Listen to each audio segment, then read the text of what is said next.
আবা আসিচ্ছে আবা টুপ কইরা বাংলাদেশে ঢুকে আওয়ামী লীগে প্রতি বিপ্লব ঘটাইবেন, তিনি আবার প্রধানমন্ত্রী হবেন। এই খুশিতে কিছু ভালসিউন ফেসবুকে লাফাইতেছে। একটা বলদ ভালসিউন হইল সদ্য পলাতক রাষ্ট্রদূত হারুন আল রশিদ। এই আরামজাদার রাষ্ট্রদূত হিসেবে মরক্কোতে ছিল। দেশে ফেরার আদেশ করা হইলে তিনি দেশে ফেরার জন্য টাকা তুলে কানাডা পালায় যায়। কানাডা গিয়া হাসিনার এই লেসপেন্সার রাজনৈতিক শরণার্থীর আবেদন করেছে। এটা আমার কথা না, দেখেন এই ভালসিনেরিয়া পররাষ্ট্র উপদেষ্টা তহিদ সাহেব কি বলে। সম্প্রতি মরক্কোর বিদায়ী রাষ্ট্রদূত আপনাদের সরকারের সমালোচনা করে ফেসবুকে পোস্ট দিয়েছেন। তিনি বলেছেন যে শুধু একটি বই লেখার জন্য, তাও অনেক দিন আগে, তার চাকরি চলে গেছে এবং ইউনূস সরকার দেশে বিদেশে ষড়যন্ত্রের মাধ্যমে ক্ষমতায় এসেছেন, টিকে থাকছেন। আসলে আপনি যে এইরকম কতজন যদি বলেন তাহলে উনি একমাত্র এই কাজ করেছেন। আমি আশা করি যে প্রফেশনাল কোনো ডিপ্লোম্যাট এরপরে এই কাজ করবে না, আর কেউ।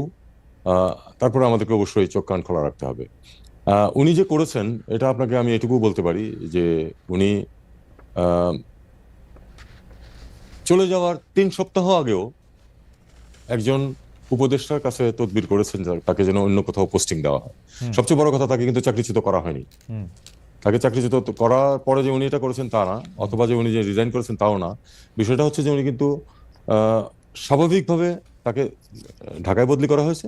সরকার যে কাউকে যে কোনো সময় বদলি করতে পারে, তাকে ঢাকায় বদলি করা হয়েছে। উনি দায়িত্ব ত্যাগ করেছেন নিয়ম অনুযায়ী, টিএডিএ নিয়েছেন এবং তারপরে উনি ঢাকায় না এসে কানাডাতে গিয়ে এই কথাগুলি বলছেন। এটা স্পষ্ট কারণ হচ্ছে যে উনি আসলে কানাডাতে আশ্রয় নিতে চান। এবং এখানে একটু ছোট্ট তথ্য আমি অ্যাড করে রাখি। ওনার স্ত্রী এবং এক সন্তান আজকে থেকে 2 বছর আগে সবুজ পাসপোর্ট নিয়ে কানাডায় অবস্থান করছেন, তার সাথে না। তার মানে আসলে তার পরিবার ওখানে রিলোকেট করার ব্যবস্থা উনি 2 বছর আগে থেকেই করছেন। তারই পরম্পরায় আমি মনে করি যে এখন যাতে সহজে উনি আশ্রয় পেতে পারেন, এই জন্য উনি দেশের বিরুদ্ধে এরকম একটি জঘন্য মিথ্যাচার করেছেন।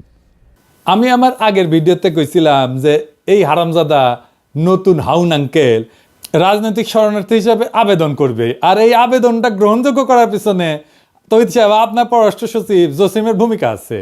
আপনি তো নিজেই স্বীকার করলেন যে তহিদ সাহেব যে হারুনের পরিবার 2 বছর আগে তাদের পাসপোর্ট বদল করেছে। যদি আপনার মন্ত্রণালয় জানে যে হারুনের পরিবার কূটনৈতিক পাসপোর্ট বদলে সাধারণ পাসপোর্ট নিছে, তাইলে আপনার মন্ত্রণালয় এটাও জানতো যে হারুন পলাবে। ধরে নিলাম আপনারা জানতেন না, তাইলে আপনারা নিশ্চয়ই এটা জানতেন যে একজন কূটনৈতিক পলানোর পর তার পাসপোর্ট বাতিল করা হইলে তার রাজনৈতিক শরণার্থী হিসেবে গ্রহণযোগ্য হওয়ার সর্বোচ্চ সুযোগ তৈরি হয়। আর এই সুযোগ তাকে তৈরি করে দিছে আপনার পররাষ্ট্র সচিব হারামজাদা জসিম। দেখেন তহিদ সাহেব, আপনার পলানো রাষ্ট্রদূত ইউনূস স্যারকে অবৈধ কইছে। আমাদের মতো বিপ্লবী জনগণকে সে বলে সন্ত্রাসী আর জঙ্গি।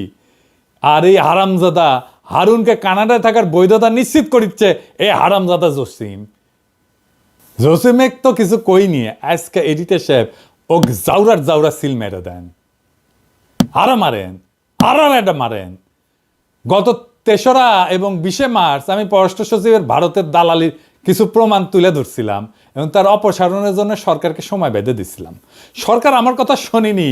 সরকার কখনোই আমার কথা শোনে না, শোনে ভুট্টো সাহেবের কথা। এই ভুট্টো সাহেব আর অন্য কেউ না, তিনি আমাদের পররাষ্ট্র উপদেষ্টা তহিদ সাহেব। তিনি ভুট্টো হইলেও পুরোপুরি হইতে পারেন নাই। তিনি বেশ কিছু বিষয়ে ব্যবস্থা নিয়েছেন বলে জানা যায়। আমি 4 নাম্বার পেরেক মারিছিলাম আহমি দালাল আর গোপালী মাল BM জামালকে ওরে নিয়া, যে জুলাই বিপ্লব চলাকালীন দুবাইতে পুলিশের কাছে 57 জন প্রবাসীকে ধরাই দিছিলেন। তারে নিয়ে তদন্ত করার জন্য পররাষ্ট্র মন্ত্রণালয়ের সচিব জনাব নজরুল ইসলামকে দায়িত্ব দেওয়া হয়েছে। তিনি তদন্ত করতে দুবাই যাচ্ছেন। তো তদন্ত করতে জনগণের টাকায় দুবাই যাওয়া লাগে? সব ভুক্তভোগী প্রবাসীরা তো এখন দেশে। আমি তো নিজেই প্রমাণ দিয়ে দিচ্ছি। দেখেন এই আওয়ামী ভালসুন কি বলে। স্বাধীনতা বিরোধী এবং জঙ্গি মনোভাবাপন্ন কতিপয় ব্যক্তি এবং কতিপয় ব্যক্তির প্ররোচনায় এই ঘটনাটি তারা ঘটিয়েছে। এটা তো নিজের মুখের কথা। তারপর দেখেন প্রবাসীদের অভিযোগ, যেটা তার প্রবাসী কল্যাণ উপদেষ্টা আসিফ নজরুলকে জানাইছিল গত ডিসেম্বরের শেষে। এই যে শুনেন। আপনারা আমার কথা শুনেন, আমি বুঝতে পেরেছি আপনাদের ক্ষোভের কারণ আছে। আমার কথাটা শুনেন না ভাই। আপনারা আগামীকাল 3টার সময় আমার সাথে আপনারা 7 জনের প্রতিনিধি আসবেন। আগামীকাল 3টার সময়, আগামীকাল 3টার সময় মন্ত্রণালয় মিটিং হবে, 7 জন আসবেন। ঠিক করে নেন কার কার বিরুদ্ধে কি অভিযোগ আছে, আমি নিজে আপনাদের কথা শুনবো, ঠিক আছে?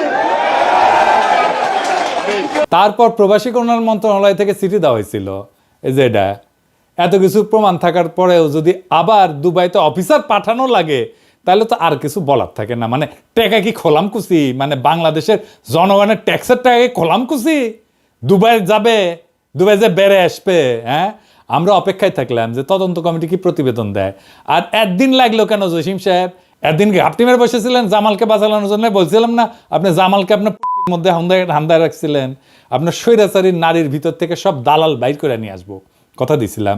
মনে রাখতে বলছিলাম না যে আমি জাউরা নিধন কর্মসূচিতে এক্সপার্ট? আজকে আরো জসিমা তোর জাউরামি ধর্ম। আজ এই ভিডিওর পর এমন প্রমাণ দিব যার পর বাংলাদেশে কোনো শক্তি নাই, বিএনপি হোক, জামাত হোক, এনসিপি হোক, এমনকি উপদেষ্টা পরিষদ কেমনে রক্ষা করে জসিমকে তা আমি দেখবার চাই। কইছিলাম না লড়াই হবে জনগণ বনাম কায়েমি আমলার স্বৈরাচারের দালালদের। আজকের প্রমাণের পর জসিম মিয়া টাইম কলে শেষ, নাইলে এই সরকার তার গ্রহণযোগ্যতা আর নিরপেক্ষতা হারাবে। আর সেই সাথে সরকারের আদর্শ সম্পর্কে জনগণের কাছে যেই বার্তা পৌঁছাবে তা আশা করি কেউ কামনা করে না। উপদেষ্টা তৌহিদ হোসেন আজকের ভিডিও চুপ করিয়া নোট খাতা নিয়া নখ কইরা বৈশা বৈশা দেখেন আর মনে মনে আপনার সকল বুদ্ধি সাজান। জসিমের পাশায় লাথি মেরা খেদাবেন নাকি জনতার সামনে এসে দাঁড়াবেন, দেখি কতটা মরদ হয়েছেন আপনারা। চলেন আল্লাহর নামে শুরু করি। আমি গত 2 ভিডিও মোট 5টা পেরেক মারিছিলাম, তাই না? হ্যাঁ, তো প্রথম 2টা পেরেক আমি প্রমাণ করেছিলাম যে জসিম নিজে একটা আওয়ামী দালাল। এখানে আমি দেখেছিলাম যে সে কিভাবে 5ই আগস্টের আগে 2রা আগস্ট ওই যে শরণার্থীর বডিগার্ড জয় বাংলা হওয়ার দুঃখে ফেসবুক প্রোফাইল কালো করে ফেলেছিল। আমি আরও দেখেছিলাম কিভাবে জসিম পররাষ্ট্র সচিবের দায়িত্বে আসার পর আওয়ামী প্রেসিডিয়াম কমিটির সদস্য মাজেদা রফিকুন্নেসাকে বঞ্চিত কর্মকর্তা হিসেবে পদোন্নতির সুপারিশ করেছিল। তারপর আমি প্রথম এবং দ্বিতীয় ভিডিওতে দেখেছিলাম কিভাবে এই রাষ্ট্রদ্রোহী পররাষ্ট্র সচিব আওয়ামী লেসপেন্সারদেরকে রক্ষা করতেছে, কিভাবে দূতাবাসগুলোকে আওয়ামী পুনর্বাসন কেন্দ্র বানাইতেছে। এর মধ্যে বারবার যেই নামটা উঠে আসতেছে তাও হইল জসিমের প্রথম মহাপরিচালক প্রশাসন নাজমুল হক। আমি নাজমুল রে নিজের আর তার পরিবারের ইতিহাস তুলে ধরেছিলাম, আর এই পাক্কা আওয়ামী দালালের চাকরিচ্যুতির দাবি করেছিলাম। আর কি কি বলেছিলাম তা পুরো বিষয়টা বুঝতে হলে আমার এই 2টা ভিডিও দেখে আসতে পারেন। আমি আরও কইছিলাম হাসিনার দালালি কইরা জনগণের টাকায় বেতন নেওয়ার কোনো অধিকার নাই মাথা ব্যথা জসিমের, কিন্তু জনতা আর জসিমের মাঝখানে দাঁড়ায় আছে পররাষ্ট্র উপদেষ্টা তৌহিদ হোসেন সাহেব নিজেই। চলেন দেখি কেন, দেখেন শুনেন। একটি প্রশ্ন দর্শকরা অনেকবার করছেন, সেজন্য প্রশ্নটা করা। সেটা হচ্ছে যে পররাষ্ট্র সচিব, আপনার পররাষ্ট্র সচিব যিনি আছেন, বলা হচ্ছে যে তিনি আওয়ামী লীগের লোক বা অন্য কোনোভাবে, এই ব্যাপারটা আপনি আসলে শুনেছেন কিনা, দেখেছেন কিনা? পররাষ্ট্র সচিবের নিয়োগের ক্ষেত্রে আপনার কোনো পছন্দ ছিল কিনা, আছে কিনা? দেখুন, পররাষ্ট্র সচিবের নিয়োগে পররাষ্ট্র উপদেষ্টার কোনো পছন্দ থাকবে না, এটা তো হতে পারে না। এটা খুবই স্বাভাবিক। পররাষ্ট্র সচিব অবশ্যই আমি আমার পছন্দের ব্যক্তি বলেই এবং আমি তাকে যোগ্য বলে মনে করি বলেই তিনি এই পদে আসীন হয়েছেন। আর একটা কথা আমি আপনাকে বলি, যে কেউ যে কোনো অবস্থানে ঢুকলেই, এখন তো যেহেতু সোশ্যাল মিডিয়া খুব অ্যাক্টিভ, মুহূর্তের মধ্যে তার বিরুদ্ধে বিভিন্ন ধরনের বিষোদ্গার চলতে থাকে, কিছু সত্য কিছু মিথ্যা, কিছু এর মাঝামাঝি। তো আমাদেরকে এটা এভাবেই দেখতে হবে। হয়তো অন্য কাউকে পররাষ্ট্র সচিব হিসাবে দেখতে কারো ইচ্ছা ছিল, তিনি হয়তো সন্তুষ্ট হননি, তিনি এটা বলতেই পারেন। তবে আমি এটুকু বলি যে উনি তার দায়িত্ব সঠিকভাবে পালন করছেন এবং উনি আওয়ামী লীগের লোক কোট আন কোট, এরকম কোনো প্রমাণ আমার কাছে নেই। আমাকে তৈরি সাহেবকে ধন্যবাদ, তিনি অবশেষে স্বীকার করেছেন যে তিনি তার পছন্দের ব্যক্তিকে পররাষ্ট্র সচিব নিয়োগ দিচ্ছেন, যেখানে বিপ্লবের পর আপনার উচিত ছিল সবচেয়ে যোগ্য ব্যক্তিকে পররাষ্ট্র সচিব হিসেবে নিয়োগ দেওয়া। সেখানে আপনি যে ব্যক্তিকে পছন্দ তারই আপনি নিয়োগ দিচ্ছেন, যা আপনার নৈতিকতাকে প্রশ্নবিদ্ধ করছে যথেষ্ট। আপনি তো শপথ নিয়েছিলেন অনুরাগ বা বিরাগের বশবর্তী হইয়া কোনো সিদ্ধান্ত নেবেন না। পছন্দ মানে তো অনুরাগ, এটা বুঝেন। কোনো অবজেক্টিভ ক্রাইটেরিয়া তো আপনি তাকে নিয়োগ দেন নাই। ধরেন তৈরি সাহেব, আপনার বদলে আমি যদি পররাষ্ট্র উপদেষ্টা হইলামই, তাহলে কি আমি মনিকা বেলিচ্চিরে পররাষ্ট্র সচিব বানাতে পারবো? হ্যাঁ, দেবেন বানাতে, আমার তো পছন্দ তারে, দেবেন বানাতে। আপনি তো বিএনপি থেকে সুপারিশপ্রাপ্ত উপদেষ্টা, আর নিছেন বিএনপি থেকে সুপারিশে আসা ভারতের কাছে মাথা ব্যথা একজন পররাষ্ট্র সচিবকে। এই সচিব যে কাজ পারে না তার প্রমাণ আগেই দিছি। এই সচিব যে বিপ্লবের পক্ষে অবস্থান নাই তার প্রমাণও করেছি।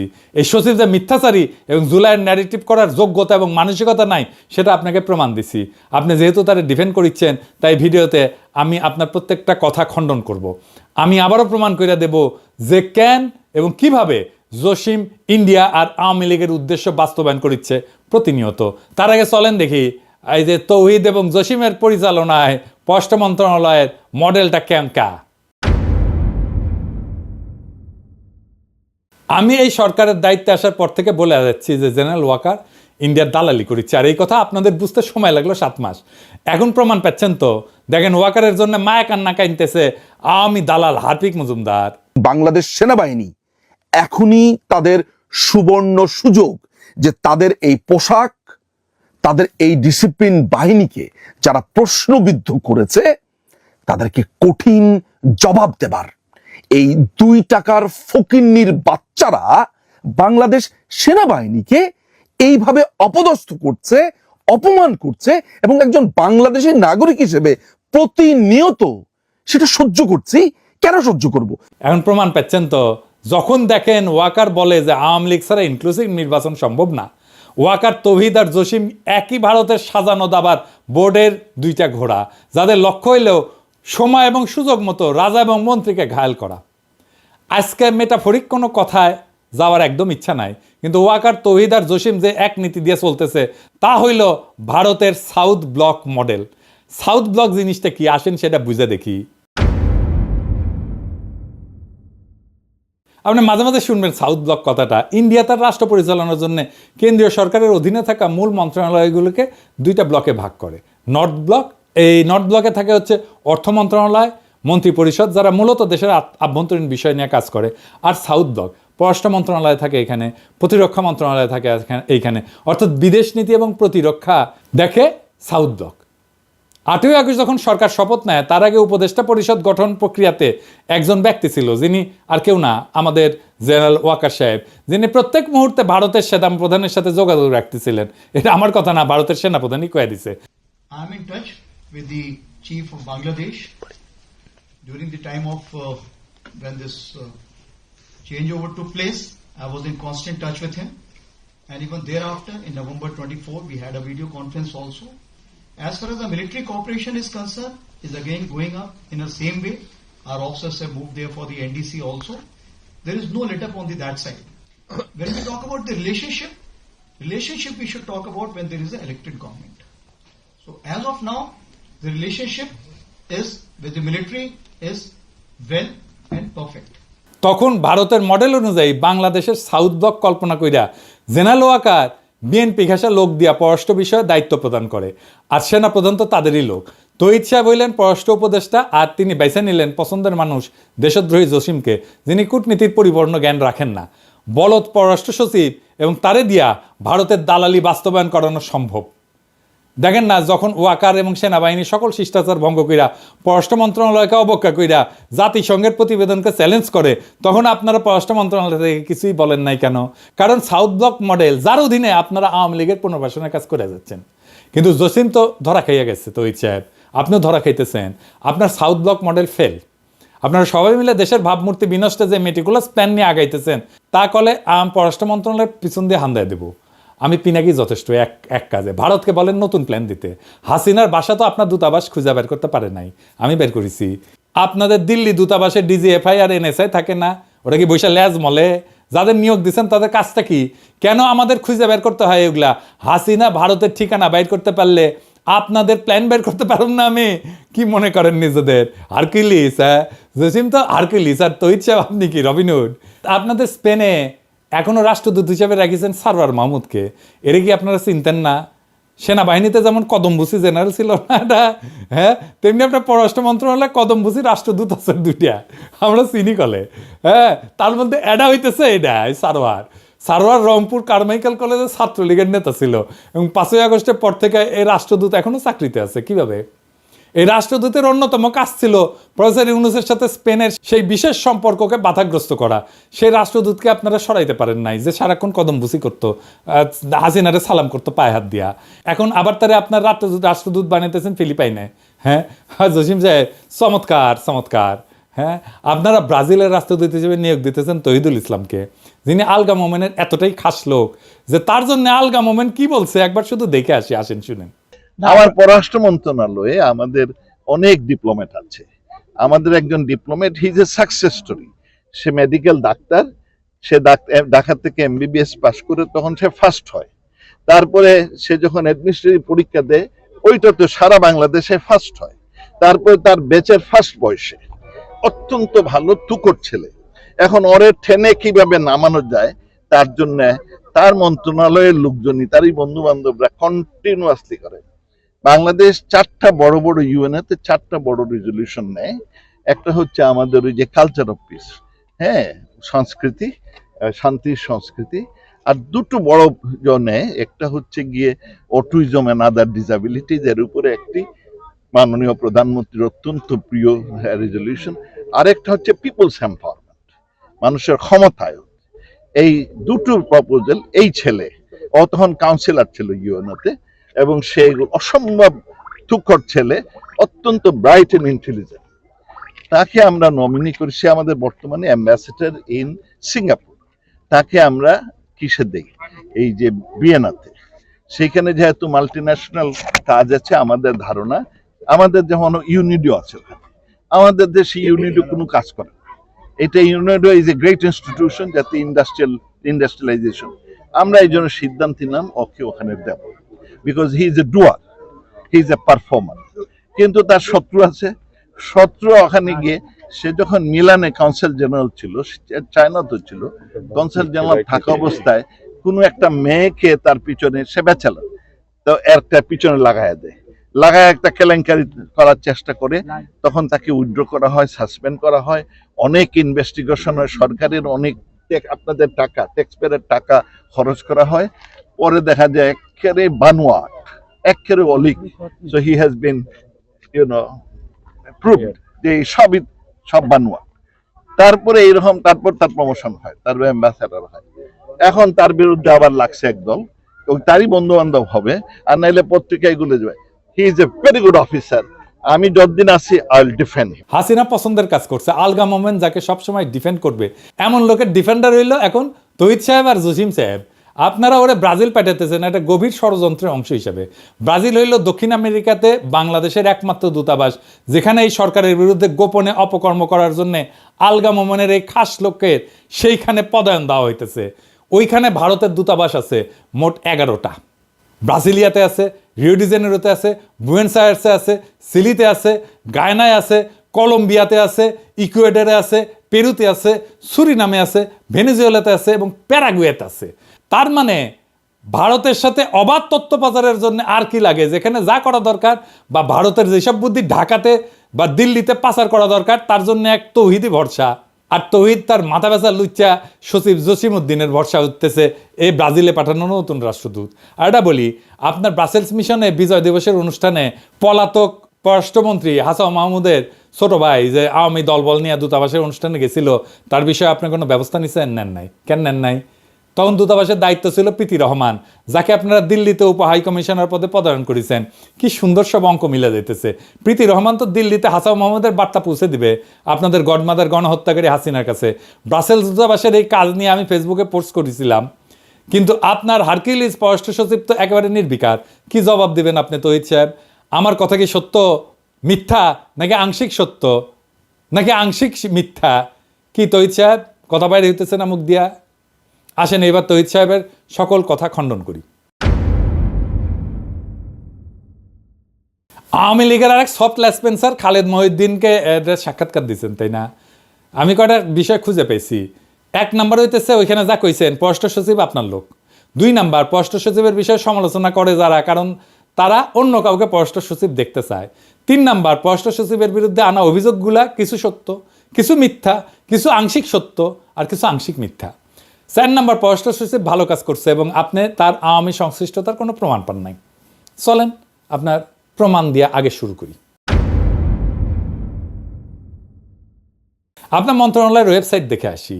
চলেন আজকে স্ক্রিনশট দেখাবো না, এইটা সাহেব আপনি একদম লাইভ দেখান ওয়েবসাইটটা, ব্রাউজ করব আর আপনাকে প্রমাণ দিব। এটা মজার কথা বলি তো সাহেব, টেনশন কমবে। ওয়েবসাইট দেখে আমি ভাবিছিলাম যে কোন ওয়েবসাইট ব্যবস্থাপনার দায়িত্ব দিলে এমন কাজ করতে পারে, তাও দেখলাম যে আপনি তো আইসিটি বিভাগ দেখার দায়িত্ব দিয়েছেন হাসিনার সেরা স্পেন্সার নাজমুলকে। এই নাজমুলকে চাকরিচ্যুত করার জন্য আমি কতবার আপনারে কইলাম, কিন্তু না, আপনাদের তো ভারতের দালাল লাগবে, তাই না? তো চলেন দেখি তো এই জসিমের স্বৈরাচারী পুনর্বাসন কর্মসূচির মূল কারিগর গত 7 মাস ধরে ওয়েবসাইটে আমাদের জন্য কি ঝুলায় রাখিছে। হ্যাঁ, আর এই যে মুনতাসির, দেখেন এই মুনতাসির হইতেছে ভারতের গণস্বাস্থ্য বিষয়ক পরামর্শক প্রতিষ্ঠানে গ্লোবাল উপদেষ্টা হিসেবে কাজ করিচ্ছে। মুনতাসির, তুমি এটা করবে পারো। এই প্রতিষ্ঠানের জন্ম হয় 2014 সালে, যখন মুনতাসির নয়াদিল্লিতে পদায়িত ছিল। এই মুনতাসির, তুমি তো ব্যবসা প্রশাসনের ছাত্র, গবেষণা করিছো আন্তঃসীমান্ত বাণিজ্য নিয়ে, গণস্বাস্থ্য নিয়ে। তোমার পরামর্শক প্রতিষ্ঠানে তোমার কাজ কি? তুমি তো গণস্বাস্থ্যের কিছু জানো না। তুই এই ছেলের বিষয়ে পুরো অনুসন্ধান চালান, আমি আর আজকে কিছু কইলাম না। কিন্তু সরকারি পদে থেকে এই ছেলে কিভাবে ডিপ্লোম্যাট পরিচয় দিয়া ভারতের মতো দেশের প্রতিষ্ঠানে পরামর্শক হইতে পারে? কে তারে অনুমতি দিল? মন্ত্রণালয় দিছিল? কবে দিছিল? দেখবার চাই একটু। এই খবর আমাদের জানতে হবে তহিদ সাহেব। পররাষ্ট্র মন্ত্রণালয়ে ভারতের প্রতিষ্ঠানের পরামর্শক থাকবে, এটাই জাতি মাইনে নেবে না। আর এইগুলা বাইর করা কি আমার কাজ? তাইলে তো আপনারা বেতন নেন কেন? আবার মুনতাসিরকে পদোন্নতির জন্য সুপারিশ করেছে আপনার সচিব জসিম। আর কত দেখাইতে হবে আপনারে তহিদ সাহেব? এইভাবে আপনার পছন্দের পররাষ্ট্র সচিবের ভারত দালালি জনসম্মুখে প্রকাশিত হওয়ার পর আপনি কেমনে চুপ থাকেন? চলেন এবার আপনারে এই যে আইসিটি নাজমুলের আইসিটি কার্যক্রম দেখাই। এই জিনিস দেখার পর আপনি কিভাবে নিষ্ক্রিয় থাকবেন তা জাতি জানতে চায়। পররাষ্ট্র মন্ত্রণালয়ের ওয়েবসাইটে গেলে সবার উপরে পাবেন অ্যাবাউট আস, মানে আমাদের সম্পর্কে কথা। সেখানে ঢুকলে আপনারা দেবেন কান্ট্রি প্রোফাইল। এইটা সাহেব উঠি আসেন, এনা দেখি, অর্থাৎ বাংলাদেশের পরিস্থিতি। চলেন দেখি সেখানে কি লেখা আছে। ইংরেজিতে লিখেছে, ইংরেজি যেহেতু লিখেছে তাহলে ঠিকই লিখেছে। আসেন দেখি ইংরেজিতে কি লিখেছে, পড়বে পারি কিনা জানি না। ভাষা আন্দোলন নিয়ে কইছে ল্যাঙ্গুয়েজ মুভমেন্ট, বুঝছাও? The language movement of 1952 to recognize Bangla as a state language may be termed as the first step towards independence. Political and economic deprivation of Bengalis prompted Bangabandhu Sheikh Mujibur Rahman, the father of the nation, to put forward in 1966 his historic 6 points, the Magna Carta, which in effect structured the foundation of East Pakistan's future independence. আমি sure এখন এখন তহিদ সাহেব উঠি একটা গান দিবি, যদি রাত পোয়ালে শোনা যেত বঙ্গবল্টু মরে নাই, আমি মরি নাই, ওইটা দিবে, বুঝছাও? তার মানে শহরদির বডিগার্ডকে আপনারা বাংলাদেশের পরিস্থিতিতে তেল মেটতে মেটতে মেটতে মেটতে ঢইলা পড়ে যাইতেছেন, কায় থেয়ে যাইতেছেন। মুজিবের 6 দফাকে মেঘনা ঘাটের সাথে তুলনা করতেছেন। আরও আছে। আসেন, Bangabandhu declared a historic public meeting held at Ramna Race Course, renamed Sohrawardi Udyan, on 7 March 1971, attended by around 2 million people. The struggle, this tune, is the struggle for freedom. The struggle, this tune, is a struggle for independence. It was a de facto declaration of independence. এইখানে আপনারা কইতেছেন যে সোহরাওয়ার্দীর bodyguard স্বাধীনতার ঘোষক, যা 7ই মার্চের ভাষণের সময় দিছিলেন, তাই না? হ্যাঁ, এরকম একটা মিথ্যা প্রচার করতে আপনাদের লজ্জা লাগে না? বাংলাদেশের স্বাধীনতার ঘোষক হইলেন শহীদ রাষ্ট্রপতি জিয়াউর রহমান এবং তিনি বিএনপির প্রতিষ্ঠাতা। যে বিএনপি যারা আপনার মতো বাতিল মানকে পররাষ্ট্র উপদেষ্টা বানাইছে, কেমন লাগে? হ্যাঁ, এখন বিএনপি নেতারা দেশ স্বাধীন হয়েছে, ছাত্ররা স্বাধীন করিয়া দিছে, এখন এটা কি আমাদের দায়িত্ব আপনাদের জন্য ইতিহাস ঠিক করিয়া দিব? আপনারা তো ইতিহাস গড়তে উপদেষ্টা বসাইছেন, সচিব বসাইছেন, আর তারা ভারতের দালালি করিয়া বাংলাদেশে আওয়ামী পরিস্থিতি প্রচার করতেছে। আরও আছে, ওয়েবসাইটের একদম শেষ হয় নাই। হ্যাঁ, father of the nation Bangabandhu Sheikh Mujibur Rahman was the founder president of Bangladesh. He was subsequently assassinated on 15th of August 1975 by a group of conspirators অর্থাৎ এইখানে আবারও বলা হচ্ছে সোহরাওয়ার্দীর বডিগার্ড, জাতির পিতা এবং কিছু ষড়যন্ত্রকারী তাকে 1975 সালে 15 আগস্ট হত্যা করেছে। হ্যাঁ, কি আর কমু, আওয়ামী বয়ানের ইতিহাস এখনো ফেরি করিচ্ছে বিএনপির মনোনীত উপদেষ্টা, বিএনপির মনোনীত সচিব তহিদ সাহেব। আপনার আর আপনার মাথা ব্যথা পররাষ্ট্র সচিব তো রাষ্ট্রদ্রোহী, দাঁড়ান একটু দম নিয়ে নি। আপনাদের এই লেসপেন্সারি দালালি দেখার জন্য 5ই আগস্ট হয়েছিল। আপনারা যে ভারতের কাছে দেশ বেচবেন এজন্য ছাত্রর পান দিছিল। পুরা দেশ চিনে রাখেন জুলাই বিপ্লবের বিপক্ষের শক্তি কারা। পুরা দেশ দেখুক যে জনগণের সামনে আওয়ামী সন্ত্রাস আর গণহত্যাকে ফিরে আনতে কারা কাজ করতেছে। জসিম কইছিল না যে সে ন্যারেটিভ তৈরিতে সফল হয়েছে, জসিমের সফলতার ন্যারেটিভ দেখায় দিলাম। এই তোর সফলতারে হারাম জাদা। হ্যাঁ, এই ওয়েবসাইট হইল বাংলাদেশকে চেনার, বাংলাদেশ সম্পর্কে জানার মূল ওয়েবসাইট। আমরা যখন কোনো দেশ সম্পর্কে জানতে চাই তখন সবচেয়ে নির্ভরযোগ্য তথ্যের জন্য পেশাজীবীরা সেই দেশের পররাষ্ট্র মন্ত্রণালয়ের ওয়েবসাইট দেখে। আমরা যতই ব্যবসা বাণিজ্য, জাতিসংঘ রিপোর্ট, আন্তর্জাতিক অপরাধ ট্রাইব্যুনাল, স্বৈরাচারের বিচারে এই কথাগুলো বলি না কেন, যখন এই বিষয়গুলো বিদেশিরা বিবেচনা করে তখন তারা সরকারের ওয়েবসাইটে থাকা ন্যারেটিভগুলো দেখে। আওয়ামী লীগ কীভাবে নিষিদ্ধ হবে যদি পররাষ্ট্র মন্ত্রণালয়ের ওয়েবসাইটে বাংলাদেশ পরিচিতি অংশে ফ্যাসিস্ট আওয়ামী লীগের নাম 3 বার উচ্চারিত হয় আর ফ্যাসিস্টের স্লোগান জয় বাংলা লেখা থাকে। এইগুলা হইল আওয়ামী লীগকে নিষিদ্ধের প্রক্রিয়াকে বাধাগ্রস্ত করা আর ফ্যাসিবাদী শাসন কায়েম করার কৌশলী পদক্ষেপ, যা তৌহিদ সাহেব, জসিম সাহেব এই গং মিলে বাস্তবায়ন করিচ্ছে। কে মির্জা ফখরুল সাহেব, তৌহিদ সাহেব আর জসিম সাহেবকে আপনারা সরাবেন নাকি আমাদের কিছু করা লাগবে? নাকি স্বাধীনতার এই ইতিহাস আপনাদের কাছে এখন গ্রহণযোগ্য? আপনাদের সামনে এখন অগ্নি পরীক্ষা, জনগণ দেখতেছে। ফখরুল সাহেব, জনাব তারেক রহমান, আপনার বিএনপির রিকমেন্ডেশন দেখেন। আপনারা যদি জসিমকে আর তৌহিদের না সরান তাহলে আমরা বুঝে নেব যে আপনাদের কাছে বাংলাদেশের আসল ইতিহাস কি। জিয়াউর রহমান ব্যতিরকে বাংলাদেশের স্বাধীনতার যে ইতিহাস তৌহিদ সাহেব, জসিম সাহেব বাংলাদেশের পরিস্থিতি হিসাবে তুলে ধরছে গত 7 মাস ধরে, তো আপনারা মেনে নিছেন, তাই না? মেনে নিলে কথা নাই, কারণ ক্ষমতার মাখনে আদর্শ পিছলানো কোনো নতুন কিছু না। না হলে আপনাদের প্রতিবাদ দেখতে চাই, অন্যথায় আমরাও ভেবে নেব যে বিএনপি এখন আওয়ামী লীগের মুখ্য পুনর্বাসন কর্মকর্তা হিসেবে আপনারা নির্বাচনের পর ক্ষমতা আসলে এই ইতিহাস আমরা বদলাইতে দেব না, এরকমই থাকবে। এই তো গেল বিএনপির কথা। এবার জুলাই আন্দোলনের অগ্রসৈনিকদের দৃষ্টি আকর্ষণ করছি।